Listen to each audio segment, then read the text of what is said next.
En este video les voy a hablar de termoquímica y dentro de termoquímica de la primera ley de la termodinámica, que es la ley de la conservación de la energía.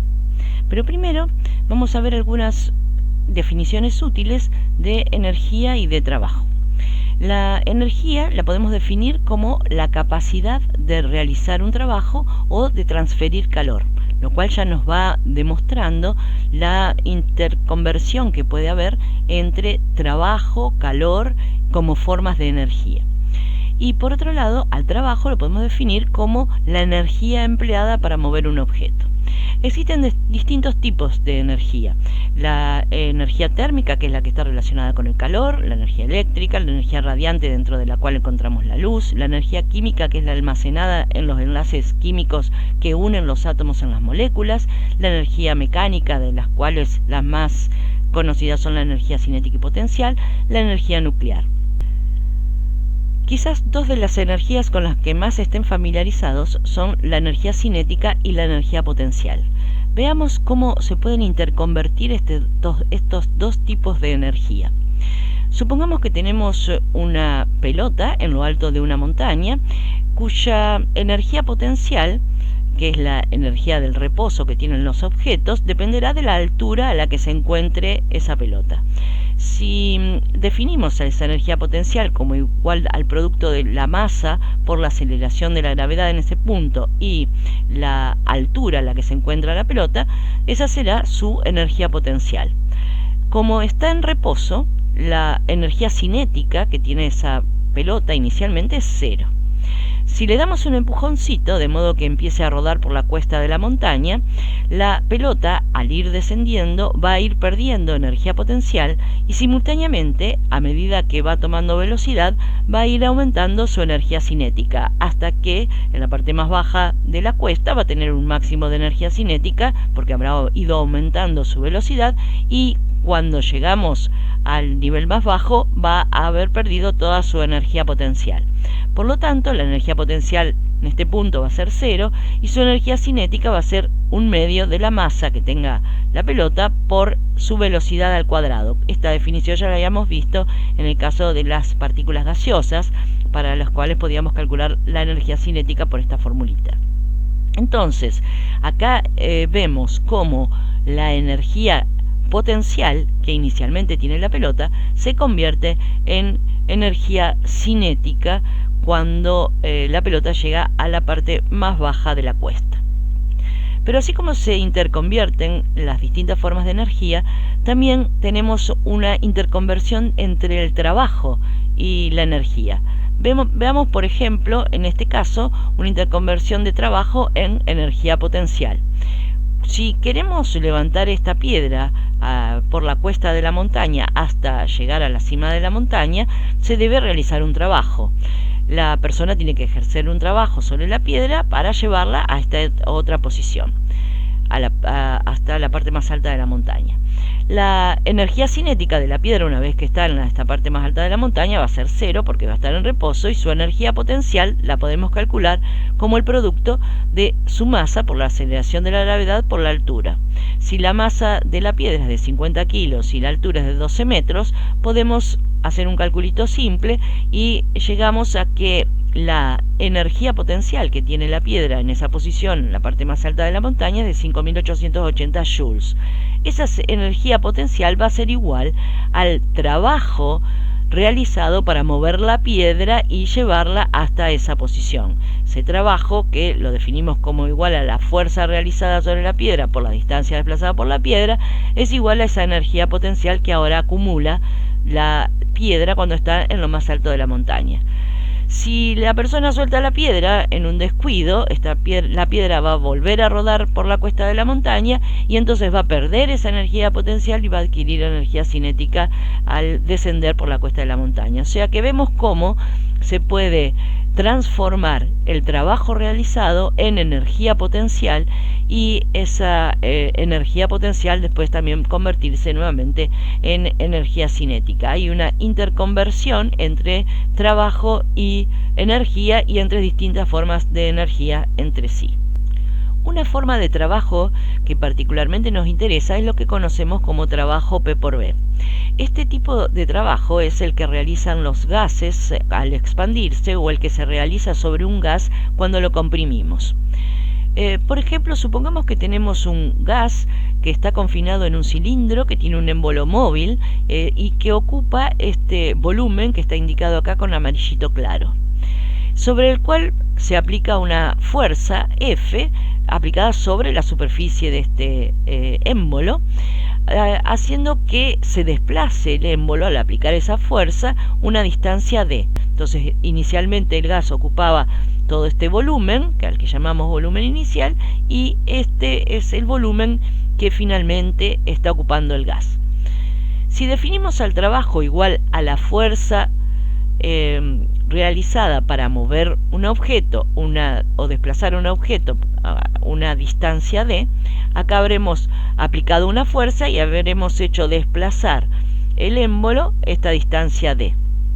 Ahora, si dividimos y multiplicamos por la superficie del émbolo, pi por radio al cuadrado, la expresión sigue siendo la misma, nada más que ahora podemos reemplazar fuerza sobre superficie por presión. Recordemos que la fuerza aplicada por unidad de superficie es la presión. Entonces, el cociente entre la fuerza aplicada y la superficie del émbolo nos da la presión que estamos aplicando sobre la superficie del émbolo.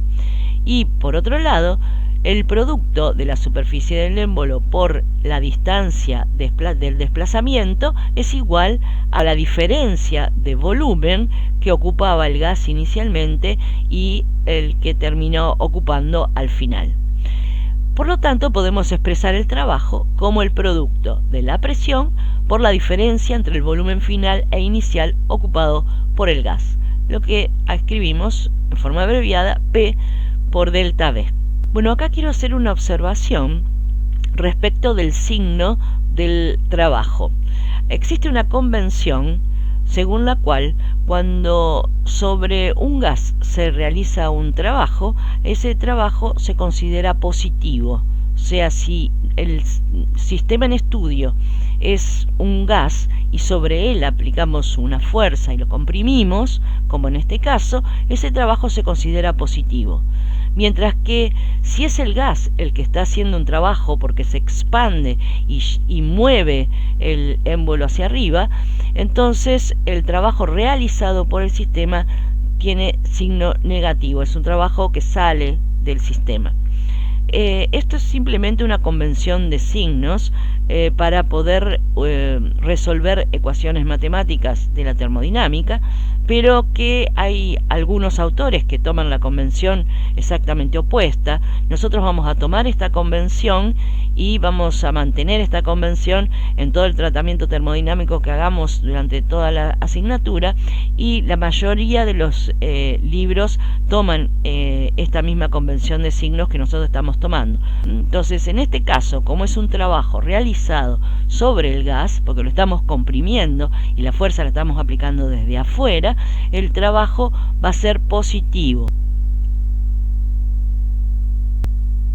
Anteriormente les mostré cómo la energía cinética y potencial se interconvierten y cómo el trabajo también se puede convertir en energía. Esto es algo general, las distintas formas de energía se interconvierten unas en otras, como podemos ver aquí para el levantamiento de pesas. Supongamos que originalmente la pesa se encuentra en reposo sobre el piso y el levantador entonces tiene que realizar un trabajo para poder levantarla. Para realizar ese trabajo va a usar su energía química, que es la energía almacenada en los músculos, y va a levantar la pesa. Cuando empieza a levantar la pesa empieza a tener energía cinética porque se mueve, y además va tomando energía potencial porque empieza a estar a determinada altura del piso. Cuando termina de levantar completamente la pesa, ahora las pesas tendrán el máximo de energía potencial y ya no tendrá energía cinética porque no está en movimiento.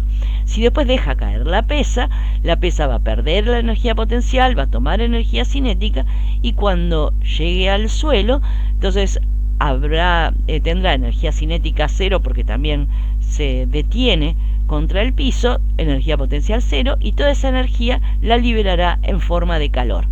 Quiere decir que la energía se fue transformando de una forma a otra, pero que la energía no se perdió, sino que se convirtió en otra forma de energía. De igual modo, en una estufa eléctrica, la energía eléctrica se transforma en el calor emitido por la estufa. De igual manera, en una combustión, la energía química almacenada en los compuestos de la madera se libera en forma de calor. Entonces hay una transformación de energía química y energía eléctrica en energía calórica. Las distintas formas de energía se convierten unas en otras, se transforma una en otra. Y llegamos así a la termoquímica, que es la parte de la química que estudia las transferencias de calor asociadas a las reacciones químicas. Todas las reacciones químicas se producen consumiendo o liberando calor. No existe una reacción química que no vaya acompañada de un cambio de calor, o sea, que consuma o que libere una determinada cantidad de calor. Llamamos reacción endotérmica aquella que consume calor. Quiere decir que necesita calor para producirse. Si no le damos calor, si no absorbe de algún lado calor, no se produce. Por ejemplo, acá en la fotografía de la izquierda vemos una reacción en fase gaseosa, entre gases, que se observa a través del cambio de color que el gas experimenta adentro del tubito. Si está a temperatura ambiente, no vemos ningún cambio de color. Cuando le acercamos el mechero, le transferimos calor y observamos el cambio de color. La reacción ocurre. Es decir, para que ocurra esa reacción, tenemos que haberle dado calor. Por lo tanto, es una reacción endotérmica que ocurre solo si le damos calor. Por el contrario, una reacción exotérmica es aquella que libera calor. Cuando se produce, libera una gran cantidad de calor. Por ejemplo, la combustión de la madera, que es la reacción de los componentes de la madera con oxígeno, produce dióxido de carbono y agua y libera grandes cantidades de calor. Entonces, esa es una reacción exotérmica que se produce con liberación de calor.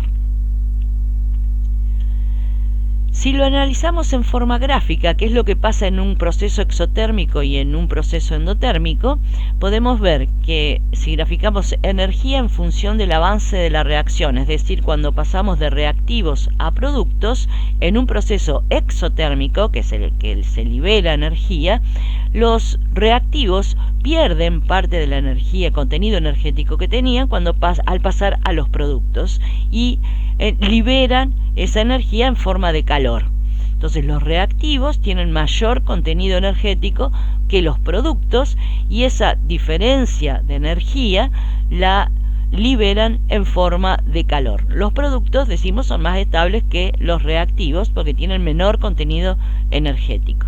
Si la reacción la efectuamos en un recipiente de vidrio y la reacción es exotérmica, o sea, libera calor, y tomamos al recipiente con la mano, vamos a sentir que existe un aumento de temperatura, sentimos que se calienta. Si el proceso es endotérmico y graficamos entonces la energía en función del avance de la reacción cuando pasamos de reactivos a productos, en un proceso endotérmico los reactivos consumen calor y por lo tanto, una vez que absorben el calor que se les está entregando, se convierten en los productos que tienen ahora mayor contenido energético que los reactivos. Entonces, en un proceso endotérmico se consume calor, los reactivos consumen calor, se transforman en productos que son menos estables que los reactivos, tienen mayor contenido energético que los reactivos. Si hacemos la reacción en un recipiente de vidrio y lo tomamos con la mano, vamos a sentir que se enfría, porque la reacción al ocurrir, los reactivos están tomando el calor, supongamos, del agua en el que está disuelto el reactivo para convertirse en productos. Les he hablado anteriormente de sistema, y sistema es un término que vamos a usar a menudo, y simplemente cuando queremos decir sistema será la parte del universo que queremos estudiar. Y en la mayoría de los casos, nuestro sistema, lo que queremos estudiar es la reacción química. Así que nuestro sistema en general va a ser la reacción química. También puede ser una mezcla de gases que tenemos adentro de un recipiente, y nuestro sistema va a ser esa mezcla de gases adentro del recipiente. O sea, podemos definir el sistema de acuerdo a lo que nos interesa estudiar. Todo lo que rodea al sistema va a ser el entorno, o va a ser los alrededores o el ambiente que rodea al sistema. Y entre los dos, el sistema y el entorno van a constituir el universo. Entonces el sistema es lo que nos interesa estudiar, el entorno es todo lo que lo rodea, y el universo es la suma de los dos. Podemos definir distintos tipos de sistema de acuerdo a la relación que tenga este con su entorno. Un sistema abierto es como el que tenemos acá a la izquierda, en donde tenemos una reacción que se lleva a cabo dentro de un tubo de ensayo abierto.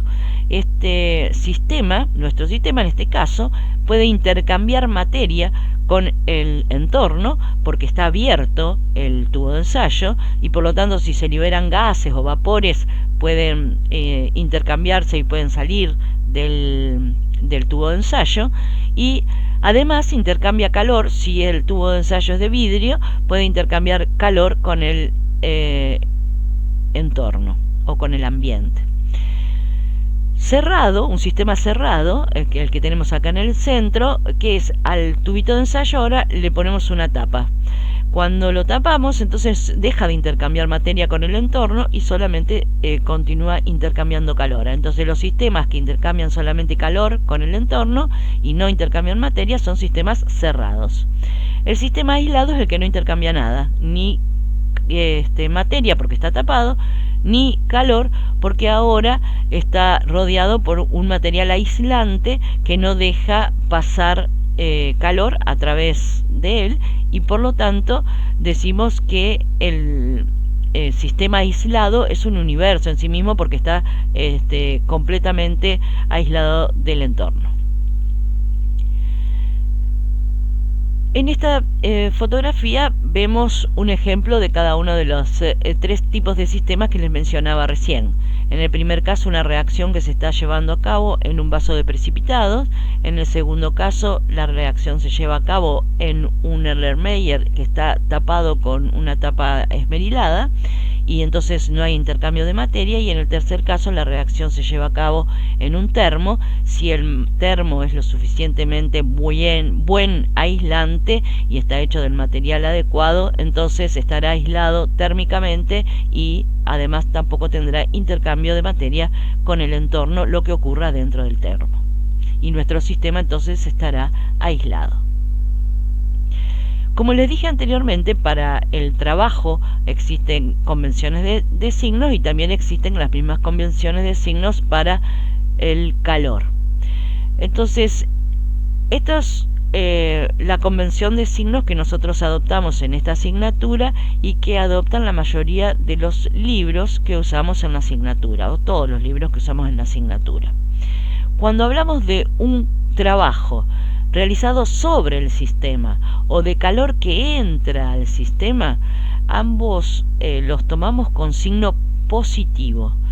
Es decir, que si estamos haciendo una presión sobre el sistema gaseoso y si estamos calentando el sistema porque le estamos dando calor, entonces ambos son positivos. Ahora, si el sistema se enfría, pierde calor, libera calor, o si efectúa un trabajo, sale trabajo del sistema, entonces en ambos casos decimos que tanto el trabajo como el calor son negativos. Entonces recordemos, todo lo que entra al sistema es positivo, tanto trabajo como calor, y lo que sale del sistema es negativo, tanto el trabajo como el calor. Así llegamos a la primera ley de la termodinámica, que es la ley de la conservación de la energía. Ya vimos que las distintas formas de energía se transforman unas en otras, y eso se puede expresar en otros términos como que cualquier pérdida o ganancia de energía por parte de un sistema va a ir acompañada por una ganancia o pérdida de energía por parte del entorno o el ambiente que rodea ese sistema. Es decir, si nuestro sistema se enfrió, tiene que haber algo que se haya calentado. Si nuestro sistema perdió calor, hay otro que tiene que haber ganado esa misma cantidad de calor. Porque la energía no se crea ni se destruye, sino que se transforma. Entonces, lo que disminuye en energía o la pérdida de energía que pueda haber en el sistema tiene que traducirse en una ganancia de energía en algún otro lugar, en el entorno. La suma de todas las energías de los componentes de un sistema es lo que conocemos como la energía interna del sistema. Como es difícil determinar el valor absoluto de la energía interna del sistema, lo que sí podemos calcular son cambios de energía interna o variaciones de energía interna entre una energía interna final y la energía interna inicial. Decimos que el sistema aumentará su energía interna si el sistema gana energía. Entonces, si hay un aumento de energía, la variación de energía interna va a ser positiva para el sistema. Si el sistema pierde energía, entonces el cambio de energía interna será negativo.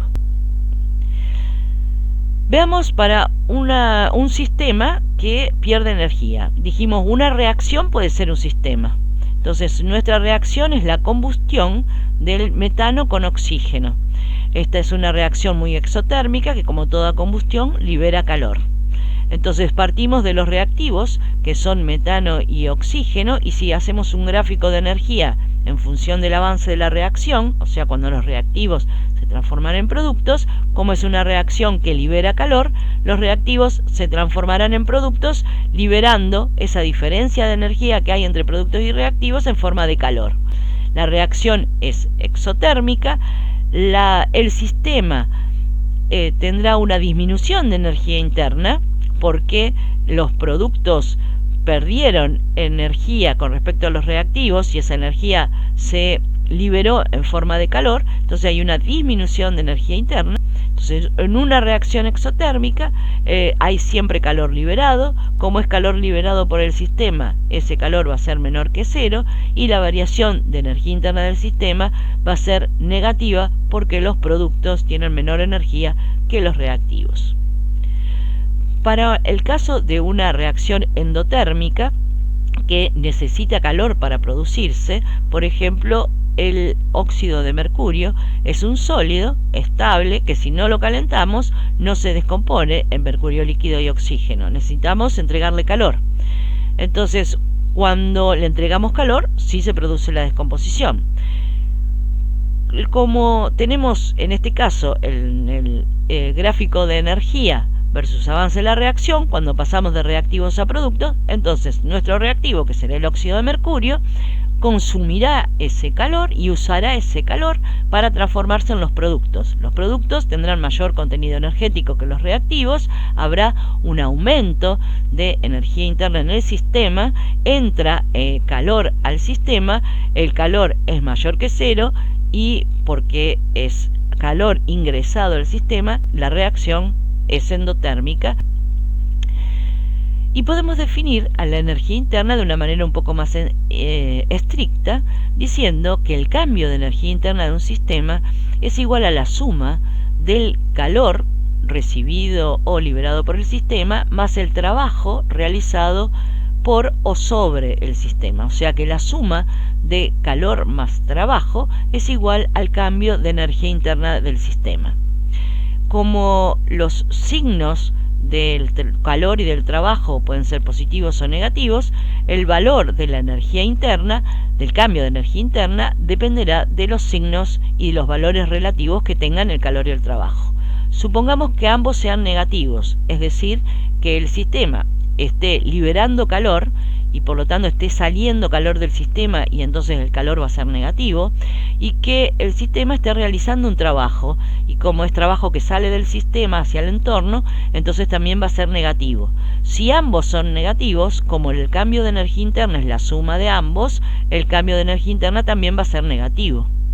Ahora, si tenemos que el sistema recibe calor, ingresa calor al sistema y por lo tanto Q va a ser mayor que cero, y por otro lado se hace un trabajo sobre el sistema, entonces el trabajo va a ser mayor que cero. En ese caso, como el cambio de energía interna es igual a la suma del calor más el trabajo, el cambio de energía interna va a ser mayor que cero. Cuando los signos de calor y trabajo son diferentes, entonces prevalecerá aquel que tenga la mayor magnitud. Si el calor es mayor que el trabajo, entonces la variación de energía interna tendrá el signo correspondiente al calor. Si el trabajo es mayor que el calor, el signo del cambio de energía interna será igual al del trabajo.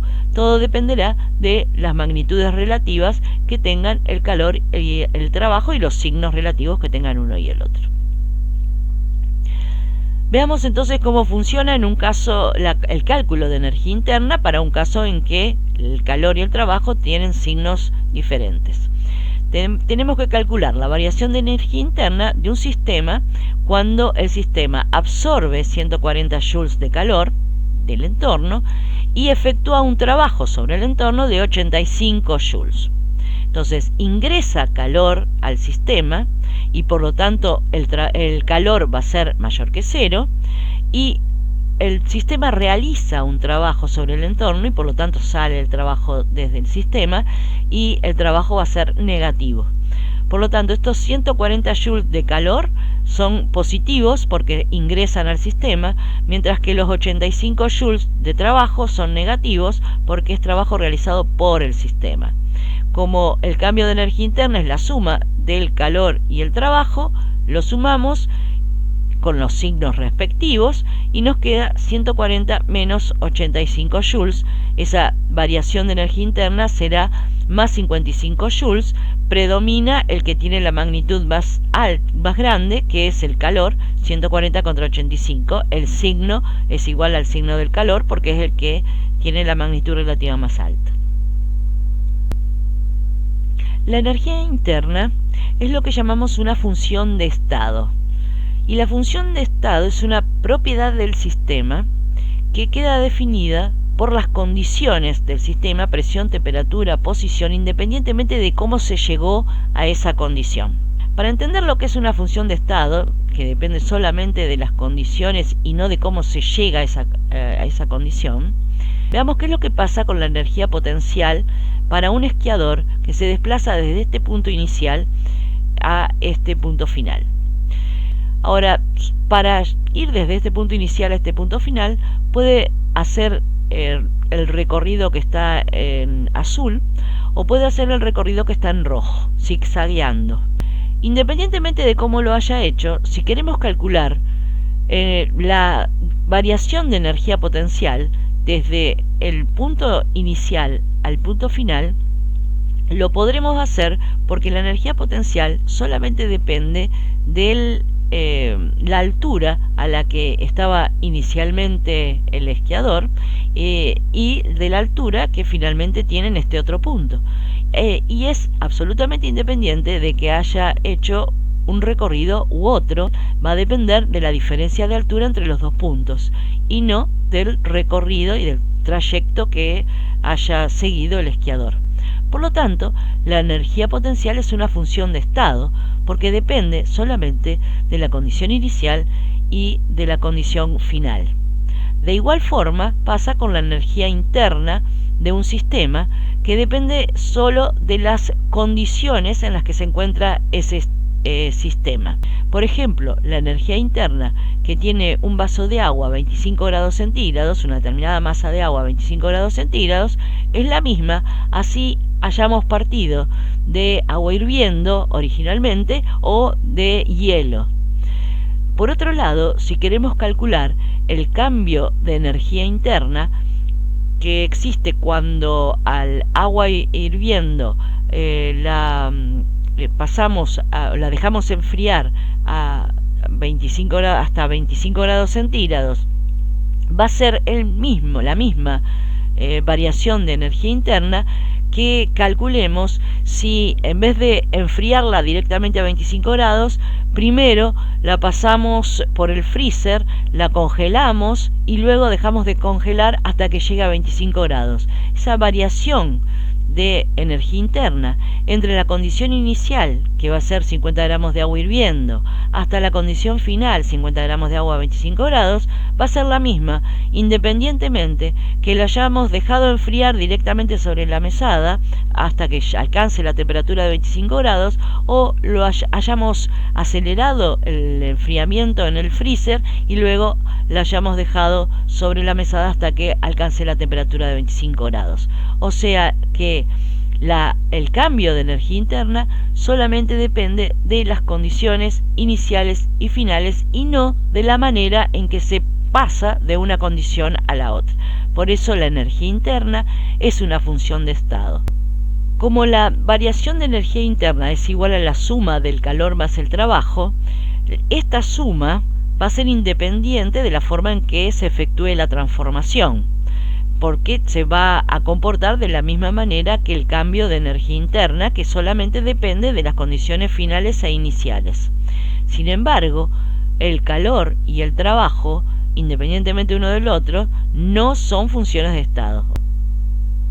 Como les dije entonces, el cambio de energía interna es la suma del calor más el trabajo. Pero si hacemos una transformación en un recipiente en el que el volumen se mantiene fijo, o sea que no hay variación de volumen, el trabajo mecánico es igual a cero porque no hay variación de volumen. En esas condiciones, la variación de energía interna es igual al calor absorbido o liberado por el sistema, y ese calor lo llamamos Q sub V para indicar que es calor a volumen constante. Entonces, en un sistema en el que el volumen se mantiene constante, el cambio de energía interna es igual a la cantidad de calor intercambiado por el sistema. Veamos esto con un ejemplo de aplicación. Supongamos que tenemos acá un gas confinado en un cilindro que está aislado y que está provisto de un pistón y un calefactor eléctrico que genera 100 joules de energía. Y vamos a suponer dos situaciones. En la primera se deja que el pistón se mueva cuando se calienta el gas, y en el segundo caso el pistón se queda fijo cuando se calienta el gas. La pregunta es, ¿en qué caso el gas está a mayor temperatura luego de calentar? Entonces analicemos las dos situaciones. Prendemos el calefactor le da calor al sistema, el sistema absorbe calor, y si el pistón es móvil, al absorber el calor, el sistema va a realizar un trabajo y va a desplazar el pistón hacia arriba. Porque va a haber un aumento del volumen de gas como consecuencia del aumento de la temperatura por el calor que le está transfiriendo el calefactor. Por lo tanto, como el aumento de energía interna va a ser igual, o la variación de energía interna va a ser igual al calor absorbido por el sistema más el trabajo, entonces en este caso es calor absorbido por el sistema porque el calefactor se lo está cediendo al sistema, que es el gas, nuestro sistema, y está realizando un trabajo porque está levantando el émbolo, porque se está expandiendo como consecuencia del aumento de temperatura. Entonces parte de ese calor que está recibiendo el calefactor lo está usando para hacer un trabajo. Si el émbolo está fijo, todo ese calor lo acumula como energía cinética y las partículas de gas empiezan a moverse con mayor velocidad y empieza a aumentar la energía del sistema y a aumentar, por supuesto, la temperatura del gas en el cilindro, y en este caso no lo disipa de ninguna manera ese calor porque no puede realizar un trabajo. Por lo tanto, estará más caliente el gas cuando no puede ejercer ningún trabajo, porque no gasta nada de ese calor que se le está transfiriendo en otra cosa, y estará entonces más caliente cuando el pistón está fijo, mientras que el aumento de energía interna va a ser el calor absorbido más el trabajo realizado en el caso en que el pistón se mueva.